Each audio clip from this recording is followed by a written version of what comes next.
একদিন টুনটুন নামে এক ছোট্ট ছেলে মাঠে খেলছিল। খেলতে খেলতে সে হঠাৎ এক অদ্ভুত ভুতুড়ে টুপি পেল। টুপিটা মাথায় দিলেই সে যা ভাবতো তাই সত্যি হয়ে যেত। টুনটুন প্রথমে ভাবল, ইস, যদি একটা বড় লাড্ডু পেতাম।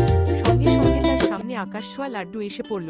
টুনটুন খেতে গিয়ে বুঝল এত বড় লাড্ডু একা শেষ করা অসম্ভব। তারপর সে ভাবল, যদি একটা হাতি এসে লাড্ডুটা খেয়ে দেয়। মুহূর্তে একটা হাতি হাজির হলো, কিন্তু হাতি লাড্ডুর বদলে টুনটুনের টুপি খেয়ে ফেলল। টুপি খাওয়া মাত্রই হাতি কথা বলতে শুরু করলো, ধন্যবাদ টুনটুন, এতদিন আমি লাড্ডুর স্বপ্ন দেখতাম। এবার গ্রামে শুরু হলো হুল্লোড়। কথা বলা হাতি সবাইকে জোক শোনাতে লাগলো। কেউ হাসতে হাসতে গড়িয়ে পড়ছে, কেউ আবার অবাক হয়ে ভাবছে, এ কেমন মজার হাতি। টুনটুন বুঝলো তার টুপির দৌলতে গ্রামজুড়ে হাসি খুশি ছড়িয়ে পড়েছে। শেষে টুনটুন বলল, হাসি আসল জাদু, টুপির প্রয়োজন নেই। হাতিও রাজি হলো আর তারা দুজনে গ্রামকে হাসির দেশে পরিণত করলো। নীতিকথা, হাসি সবার মন ভালো করে, আর সুখ ভাগ করলে তবেই তা বাড়ে।